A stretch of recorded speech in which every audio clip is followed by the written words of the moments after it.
let's open it up for some questions. Да, давайте перейдем тогда к вопросам. Thank you very much. My name is Dasha, MSU, Faculty of Journalism. The first question is, does the Pulitzer Prize spoil the effect? I mean, do they recognize you in the street, and especially when you are next time at someone's door? And were there some situations between life and death in your work? На русский переведи, пожалуйста. Даша, переведи. Окей, не испортила Пулитцеровская премия эффект, и, может, вас узнают на улице или прямо перед дверью, когда вы стоите и ожидаете кого-то в очередной раз. И были ли какие-то ситуации между жизнью и смертью в вашей работе? I have to admit that I always can tell when someone has Googled me. Я должен признать, что я всегда знаю, я всегда вижу, если человек уже провел в Гугле, поискал меня в Гугле. It was so much easier before people could Google me. I've had people Google me on their phones at the doorstep. Конечно, в те времена, когда нельзя было прогуглить человека, было гораздо легче, потому что были случаи, когда люди прям уже передо мной, стоя на пороге своего дома, тут же залезали в Google и смотрели, кто я такой. So it does complicate things. Потому что, это да, усложняет, конечно, работу. In terms of, yes, I mean, I'm certainly, like many investigative reporters, have done stories that have put me in harm's way. I guess, very funny story. Как другие репортеры и расследователи, я попадал в ситуации разной степени опасности. Была одна довольно забавная ситуация. I once got a phone call from the police. Один раз мне позвонили из полиции. Saying, please, you must come and meet with us right away. И сказали, пожалуйста, должны прийти, вот сейчас с нами встретиться. They brought me into a room. Привели меня в комнату. And they said, we have information, credible information, from an informant. У нас есть надежная информация от некоторых источников. That a contract has been taken out on your life. Что вас заказали. There's a team of assassins on their way from Chicago right now. И уже группа убийц из Чикаго едет по вашу душу. And they're going to be attacking your home in the next week. И в течение следующей недели они нападут на ваш дом. My first question, I'm really ashamed to say this. Да, и первый мой вопрос, и мне довольно стыдно это говорить. My first question was, how much was the contract for? О чем меня заказали? They said it was for $85,000. Они сказали $85 тысяч. And I knew they could tell I was disappointed. И видно было, что они видят, что я разочарован. So the police officer tried to cheer me up. Поэтому полицейские попытались меня подбодрить. That's actually a pretty high amount. И сказали, вообще это довольно дорого, надо сказать. So I told my editor that a contract had been taken out on my life. И я сказал своему редактору, что меня заказали. My editor said, "Oh, we'll get security on your house right away." И редактор сказал, конечно, мы сейчас сразу пошлем охранников в твой дом. So I went home. Я пришел домой. And there was one young man. И был один молодой человек. From a little security company. Из небольшой охранной компании. He said, "Mr. Barstow, what seems to be the problem?" И спросила, мистер Барстоу, а в чем, собственно, проблема? I said, "Well, there's a team of assassins from Chicago coming to kill me." За мной едет группа киллеров из Чикаго ко мне. He looked at me. И он меня посмотрел. He said, "One moment, Mr. Barstow, I need to make a phone call." Подождите, мне нужно сделать один звонок. He came back. He said, "I'm sorry, but our insurance coverage doesn't carry this kind of work." Он пришел и сказал, извините, просто наша страховка такой вид работы не покрывает. I've been instructed to leave immediately. И мне сказали, чтобы я немедленно убрался из вашего дома. So I called my editor back up. Я звоню обратно своему редактору. Boss, your crack security team has fled. Да, ваша хваленая команда охранников тут же убежала. He was very embarrassed. He said, "Relax, we'll get you covered." Ему было очень неудобно. Он сказал, не бойся, не волнуйся, все под контролем. A few hours later, a van pulled up. Через несколько часов приехал такой вэн, как бы небольшой большая машина. And 6 men got out of the van dressed in ninja black outfits. 6 человек оттуда выскочили, одетые как ниндзя. They had night vision goggles. У них были приборы ночного видения на And голове. they had these really fancy guns. Да, и очень крутые винтовки. It was this high-level security company То есть это была очень высокого уровня охранная made up команда. of ex-special forces guys. Это из высших спецназовцев состоящая. Next thing I know, they're making a drawing of my house, and they're telling me what their firing lanes are going to be. И в следующий момент я помню, что они взяли схему моего дома и рассказывают мне, где будет траектория прострела. And they showed me which bushes they were going to be hiding in. И показывают, в каких кустах кто из них будет прятаться. But the problem is, my neighbors freaked out. Но это до смерти напугало всех моих соседей. And they called the cops. И они позвонили в полицию. So the cops arrived. Приехала полицейская машина. The police arrived. Guns drawn.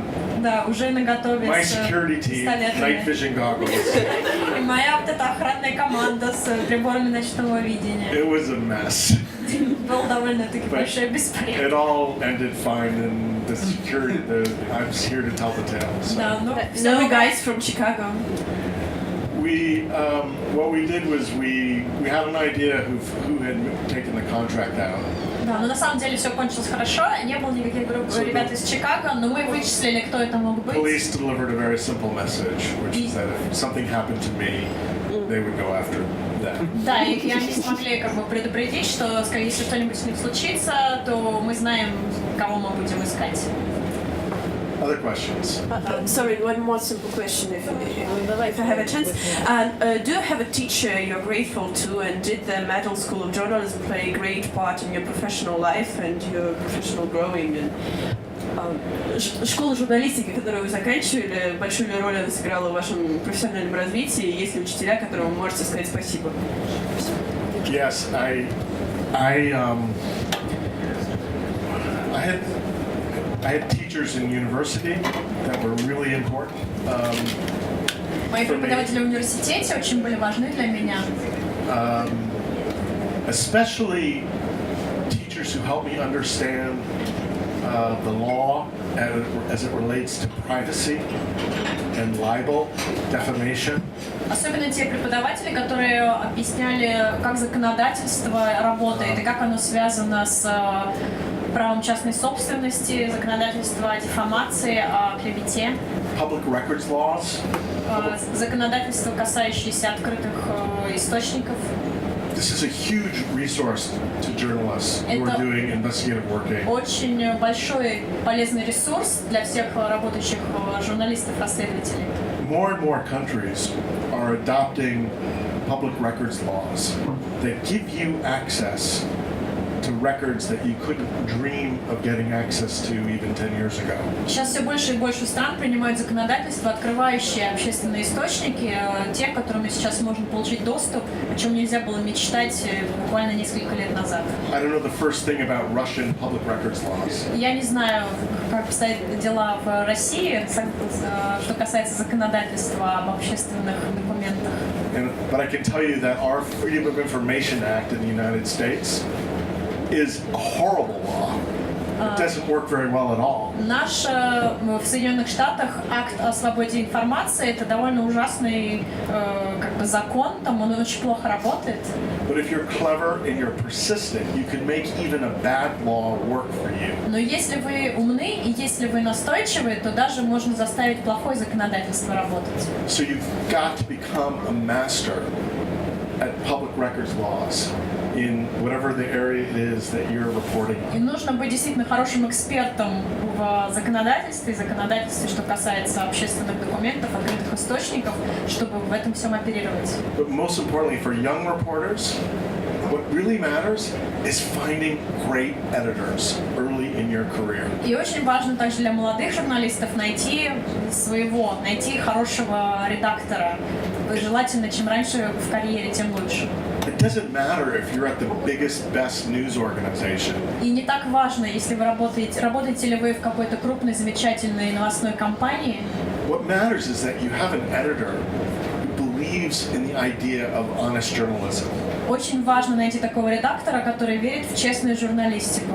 And who believes in the importance of what we do, and then will find a way to help you as a reporter, whether it's at a small newspaper, a small website, they'll help you do better work. И который заинтересованы, который верит в наше дело и который вам поможет пробиться, да, который поможет вам делать свою работу хорошо, и неважно, будет ли это в большой какой-то газете или в маленькой. So when you ask me about my best teachers, Поэтому, когда вы меня спрашиваете о моих лучших учителях, the first names that are flashing in my head первые имена, которые у меня появляются, are my first editors. это мои первые редактора. Hi.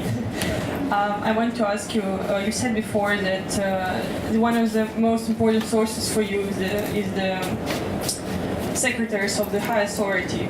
What if they don't want to talk to you? How do you make them talk? Okay. Ну, вы сказали, что один из самых главных источников это секретари высоких людей. То есть, да, если не хотят говорить, если не хотят ничего вообще говорить, как заставить.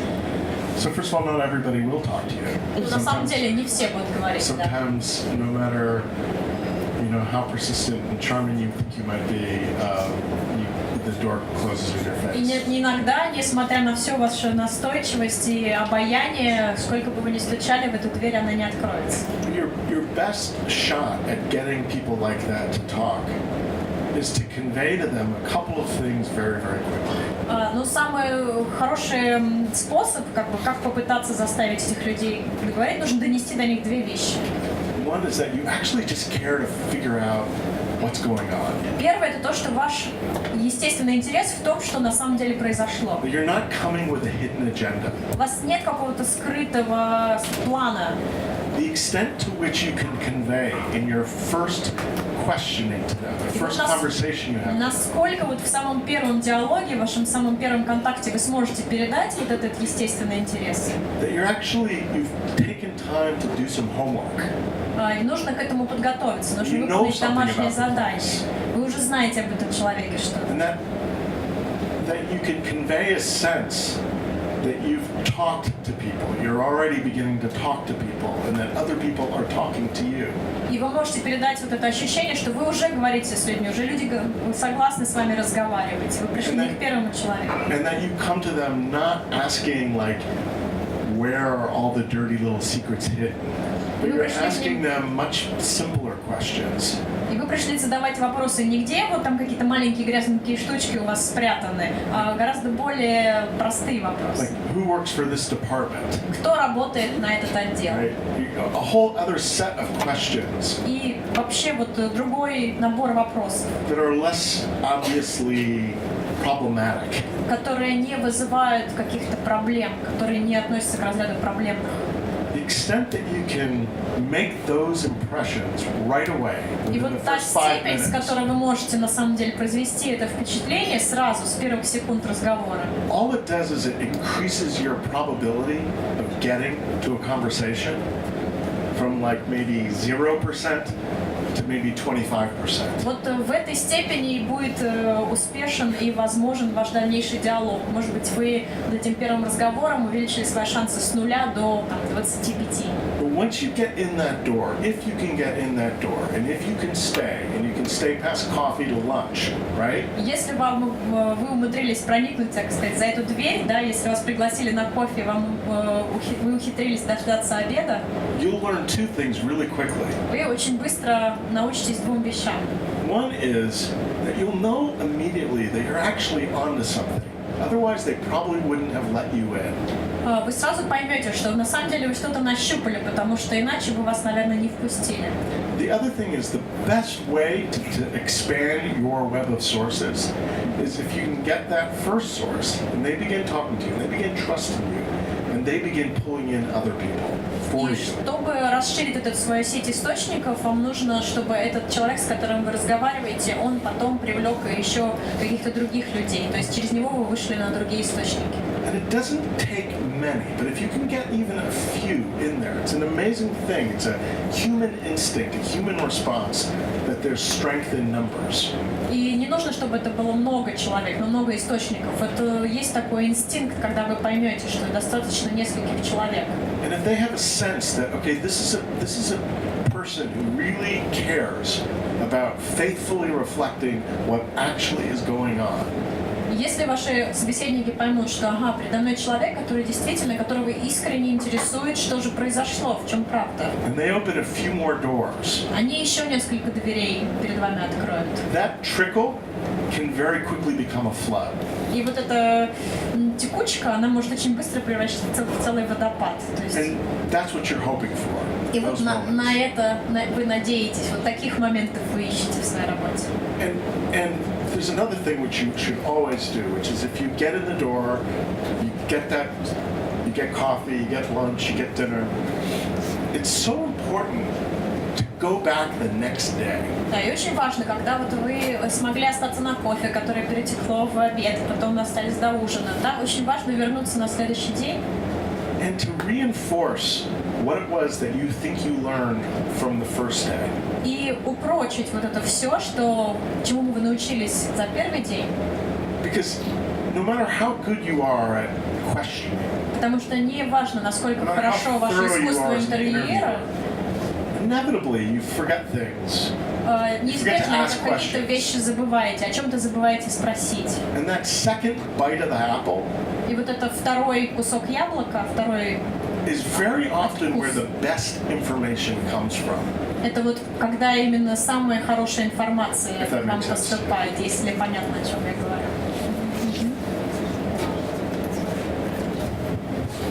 Я по-русски буду говорить.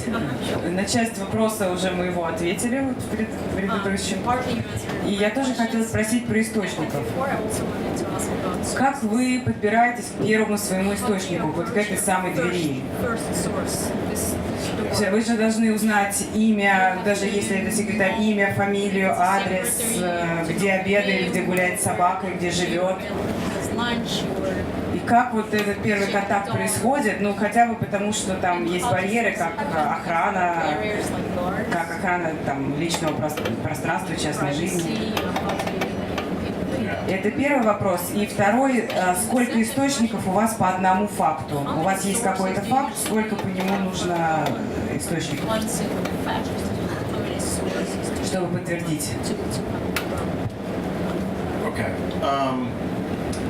So I give a lot of thought about which door to knock on first. Я всегда тщательно продумываю, в какую дверь первой постучать.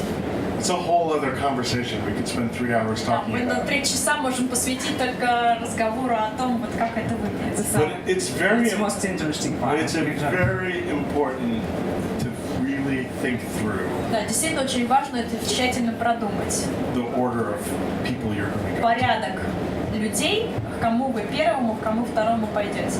And a lot of it has to do with how much do you know before that first И во knock. многом это зависит от того, сколько вы знаете об этих людях. You want, hopefully, to have made an intelligent choice about who is most likely to open the door. Да, ну и хочется выбрать такого человека, да, кто с большей вероятностью откроет вам свою дверь. You don't want to just start knocking willy-nilly. Вы не хотите просто идти всем стучать, да, кто You don't want to start going immediately to someone who you just know the chances of you ever getting them to open the door are like. И не хотите идти к человеку, про которого вы знаете, что в принципе шанс того, что он перед вами дверь откроет, очень-очень малый.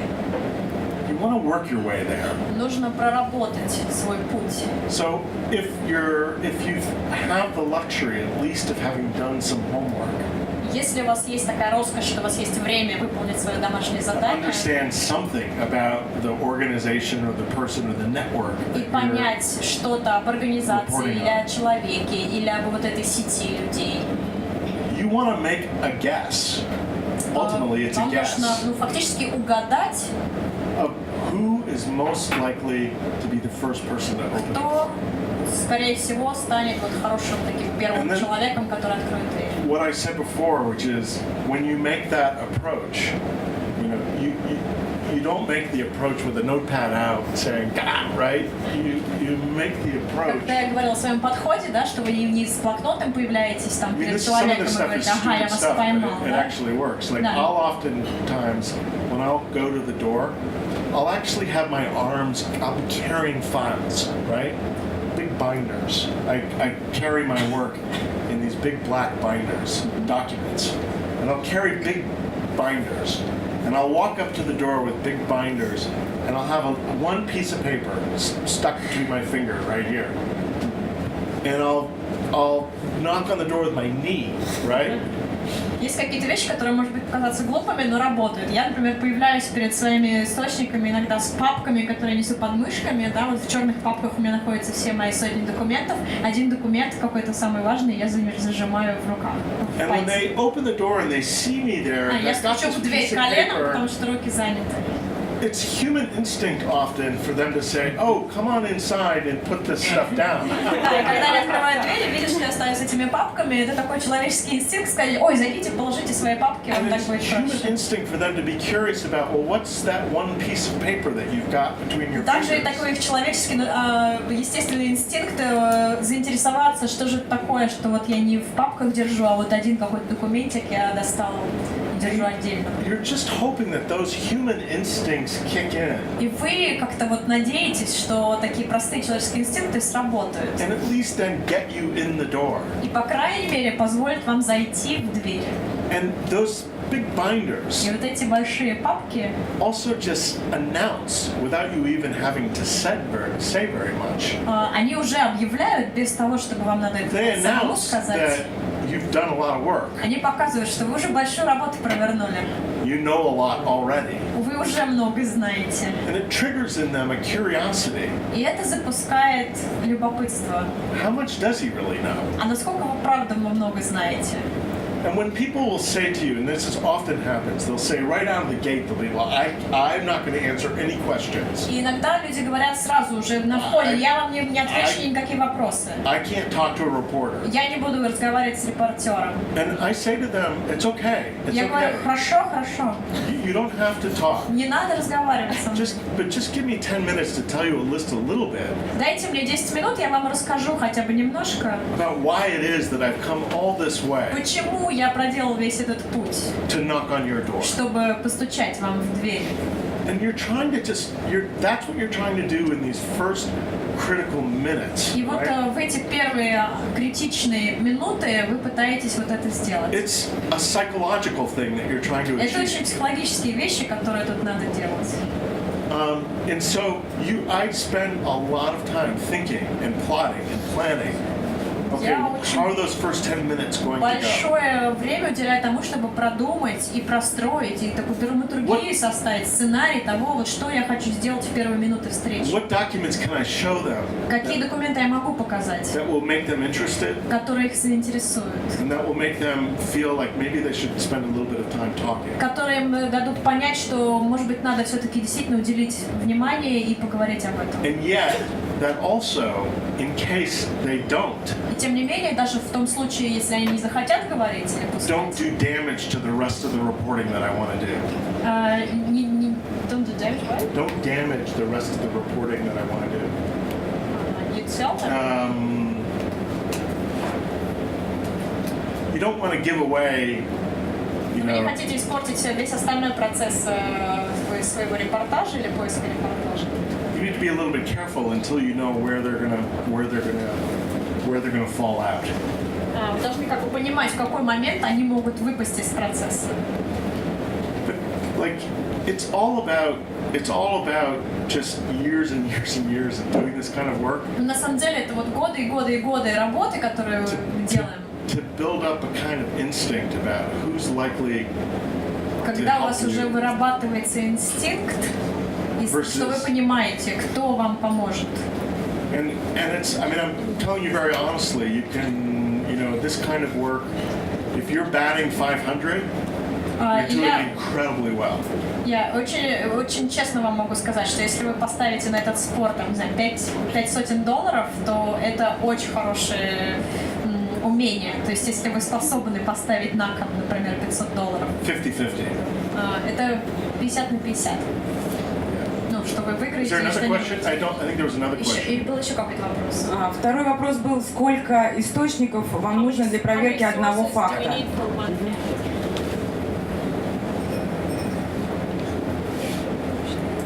As I said earlier, you never want to rest a story on a single document or a single source. Да, как я уже сказал, нельзя никогда, чтобы ваш репортаж основывался, чтобы опорной точкой был какой-то единственный источник или единственный документ. Sources can be problematic. Потому что источники могут быть проблемными. Documents can be misleading. И документы тоже могут нас уводить и вводить в заблуждение. The bigger the fact, Чем крупнее факт, the more support you need underneath that fact. тем больше поддержки, тем больше опоры нужно этому факту. You have to have your own sense of how well do I actually know this fact. И тоже здесь вам не должен руководить ваш собственный инстинкт, ваше собственное ощущение, насколько хорошо я понимаю, что этот факт я знаю, что он правильный.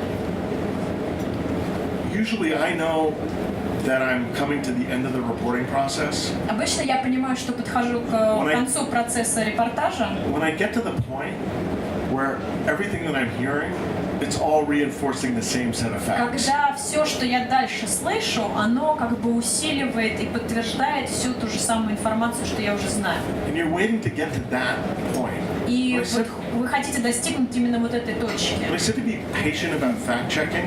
Я сказал, что нужно быть очень терпеливым, проверяя все факты.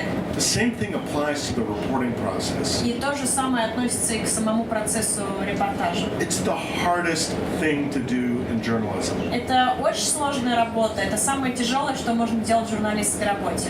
Journalism is about impatience. Потому что журналистика, она вот вся в нетерпении состоит. Faster, faster, Быстрее, faster. быстрее, быстрее. But to do this kind of work, Но вот этот тип работы you have to have incredible patience требует неимоверного терпения. to let your story grow into Чтобы all that it can be. Ваш вот этот репортаж, ваша история выросла, вот как бы охватив все, что она может охватить. And you're doing it sometimes against enormous pressure И from иногда это bosses, приходится делать под громадным давлением, как со стороны начальства, например, from the competitive environment that we're и in. от конкурентов. But to really do this work well, you've got to be patient. Но чтобы хорошо делать эту работу, нужно get to обладать that неимоверным point. терпением. Where you start feeling like, okay, you know what? It's not a hard and fast rule how many sources. Ну, то есть нет такого правила, сколько должно быть Because you источников. know it in your gut. Вы должны достигнуть того понимания, когда вы вот нутром чуете, что вы пришли к этой точке. That's what you're trying to get to. Вот к ней надо стараться прийти. It's like, I don't know, you asked the question like, you know, how much should I scramble my eggs? Да, насколько мне надо там пожарить свои яйца, It's one of those things you just яичницу. kind of know. Вы просто вот знаете, когда она уже готова. Thank you. Я понимаю, что, наверное, после того, что я сейчас скажу, большинство находящихся здесь меня не полюбит, скажем так. Но я работаю в совершенно другом типе журнала, который у нас качественной прессой часто не ассоциируется. Я работаю в глянцевом журнале. Истории, которые публикуются в глянцевых журналах, профайлы, большие фичеры, определенно обладают таким часто исследовательским, расследовательским элементом, но времени на то, чтобы это делать меньше, возможностей на то, чтобы для того, чтобы делать качественный текст меньше, люди рискуют меньше. Но я хотела спросить, в какой степени принципы вот этой вот качественного, хорошей, высокой журналистики могут быть на практике применимы к таким вещам, как глянцевая журналистика или, например, онлайн-журналистика. Спасибо. Look, I know that I work for an extraordinary news organization that can protect me with lawyers, that can fly me anywhere, that gives me the resources to do the kind of digging that I do. Да, And но I я на know- самом деле знаю, что я работаю на потрясающей новостной организации, которая меня может защитить и с помощью юристов, и может меня отправить и купить мне билет на самолет в любую точку мира и так далее. But I believe that the principles that I've been describing tonight, these are principles that you can apply in any kind of journalism that you're practicing. Но я на самом деле верю, что вот те принципы, которые мы сегодня обсуждали, о которых я говорил, я действительно верю, что их можно и нужно применять к любому типу журналистики. And you should want to apply them in any kind of journalism you do. И нужно, чтобы вы хотели их применять в любом типе журналистики, которой вы занимаетесь. Because you have to live with yourself. Потому что вам нужно с собой потом жить. Your stories have consequences. Ваши репортажи имеют какие-то последствия. It doesn't matter if it's for a gossip И magazine не or важно, что fashion это magazine. какой-то модный журнал или журнал сплетен. Your stories have consequences. Ваши репортажи имеют некие последствия. And what I'm suggesting is that if you can apply some of what I've said tonight, even in that world of gossip, it will help you have a longer, happier career and life. И я думаю, что если вы вот эти принципы, о которых мы сегодня говорили, будете применять даже в журнале, который, может быть, занимается какими-то сплетнями или каком-то глянцевом журнале, у вас будет, скорее всего, более счастливая, более удачная карьера в журналистике. And the other thing you should know is that anytime any journalist commits a sin, И еще одна вещь, которую вы должны знать. В любой момент времени, если любой из журналистов, который совершает некий грех, and takes a shortcut и как-то короткой дорогой приходит, and hurts someone и with кому-то доставляет sloppy reporting, ущерб, да, причиняет ущерб своей плохой журналистикой. it does damage to everyone Это вредит всем. who tries to do this work and do it well. И всем, кто пытается делать хорошую работу, да, и делать ее качественно. So to the extent you can, please, I beg you, fight to do things Поэтому я right. вас просто умоляю, да, до той степени, которой вы можете это делать, боритесь за то, чтобы применять все-таки принципы хорошей журналистики. Okay, so the second question, I'm asking it out of sheer curiosity. I want to know more about the differences in work ethics and in the way people work here and in the way people work in the States. So my question is more to do with fact checking. In case something goes wrong at the New York Times, in case something goes wrong in terms of fact, in terms of sloppy reporting, which measures are normally taken and what are the consequences? So, first of all, it should be a point of honor. If you discover that you have a mistake in a story, it should be a point of honor for you to make sure that that mistake gets corrected at the soonest possible moment. Но это вопрос чести, да, то есть если вы в процессе проверки фактов обнаружили, что в вашем репортаже некая ошибка, это уже вопрос чести, то, что вы ее заметили, что вы ее исправили, сделали все, чтобы она не вышла. Every day in the New York Times, there's a whole section of corrections. И каждый день в New York Times выходит специальный раздел, да, опровержений, как это, поправок. We all make mistakes. I remember every correction that's ever been published on a story that I have written. И все мы делаем ошибки, и я делаю ошибки. Я помню просто все до одной вот эти опровержения, которые... Не опровержения, как это правильно сказать, исправления, да, к напечатанному, которые были сделаны по моим репортажам. I spelled Columbia, the country, as Columbia, the university. Я пишу Колумбия как Колумбия, да, и название университета как название I страны. called John U. Robert U. I called a landscape architect an architect. Да, я называл дизайнеров там по ландшафтам просто дизайнерами, ну, в общем, все ошибки, которые можно. I called someone an army colonel when he was actually a colonel in the Marines. Я называл армейским полковником морпеха. I remember every single mistake Я помню каждую ошибку. that I have ever written, and they always just sit there and they, right? I can't Они мне все stand it. время свербят, вот я их все But помню до одной. it's part of what we do because it's so hard to do what we do and do it correctly. Но это часть нашей работы и часть того, что мы делаем хорошую работу, и мы хотим ее сделать Where как можно people более get тщательно. fired from the New York Times, it's Когда- either because they just can't get anything right, Людей увольняют из Нью-Йорк Таймс только когда они дошли до того, что они вообще ничего не могут правильно but really, написать. you don't get to the New York Times if you can't get anything right. Но на самом деле, если ты ничего не можешь написать, ты чаще всего и не попадешь в Нью-Йорк Таймс. But more likely, it's because you committed some much more serious. Но, скорее sin. всего, если вы допустили какую-то гораздо более серьезную ошибку, гораздо больший грех.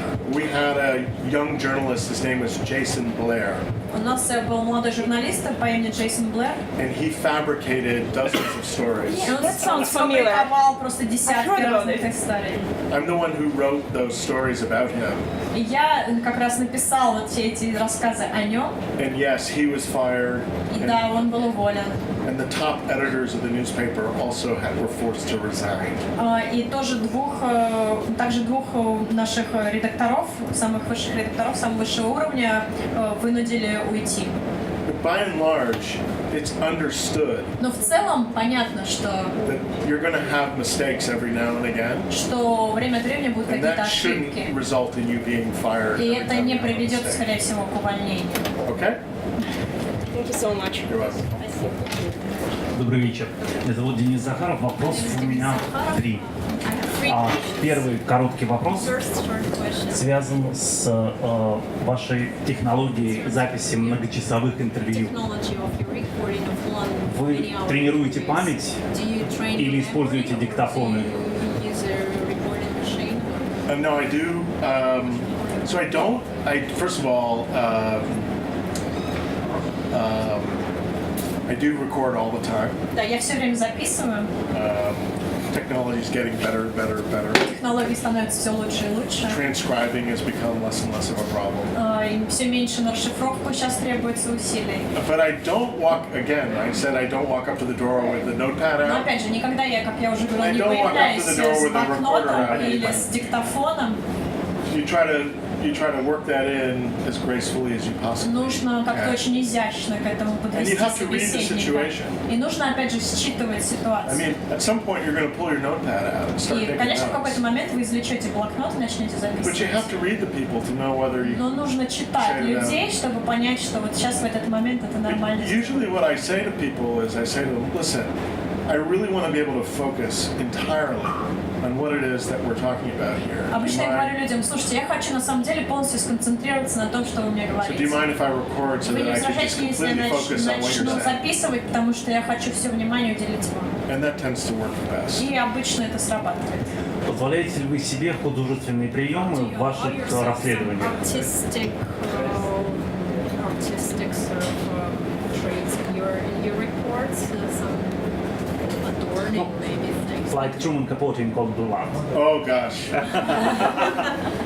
I was heartbroken when I found out that he made up so much. Да, и у меня просто сердце было разбито, когда я Да? понял, что он все это выдумал, что столько выдумал. No, I don't actually. Но на самом деле нет. Absolutely not. Okay. Абсолютно нет. There's nothing that would be more toxic Ничто не может быть более токсичным, ядовитым, to how my work would be received than if people thought that I was sort of embellishing and putting in, you know, the kinds of stuff that you see in Cold Blood. But more to the point, но если бы я добавляла такие It's вещи, о not которых вы necessary. говорите, но это на самом деле и не обязательно. it's not necessary.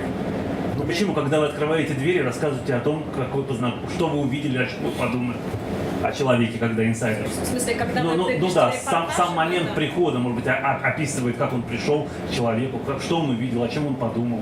Like you're putting into your story, like how you came to the person, how you opened the door, and what's your first Oh. impression was. No, I don't put myself.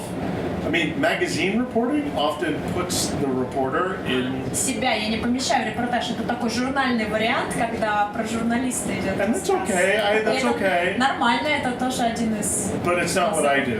Но я так не делаю. I don't put myself into the stories. Я себя внутрь репортажа не помещаю. Если ваши источники говорят о том, что они готовы поделиться информацией за деньги, что вы делаете в этом случае? Absolutely not. Нет, никогда, абсолютно. Again, this is another line you just can't cross. Это вот та черта тоже, которую никогда нельзя переходить. First of all, it says something immediately about the source. Прежде всего, это сразу вам говорит нечто об источнике. Right, the second you say something like that, and this happens quite a lot, Ну и на right? самом деле достаточно часто происходит. И вот в ту People ask секунду, for- да, Yeah. люди говорят, что You know, you can take them to lunch. может вы меня на You can обед take them to a nice сходите, dinner, можете сводить на ужин, например. but you don't ever. No, To me, that's a Вы total red можете, да, line. но вот что касается денег, Don't для misrepresent меня yourself. это нет. Don't pay for news. Your moral authority, again. Вы не притворяетесь кем-то, кем вы не являетесь, вы не платите за новости. If someone knows that what they're reading has been bought and paid for, it completely changes the way you read Потому что the если information. человек знает, что то, что он сейчас читает, вот этот репортаж, он как-то вступил в отношения там покупки и продажи, то это совершенно другое впечатление производит. And I've just never come across a story that you couldn't find some other way to get И to на the самом деле не same. было таких случаев, чтобы нельзя было это каким-то образом обойти тем или Thank you for You're welcome. Yes.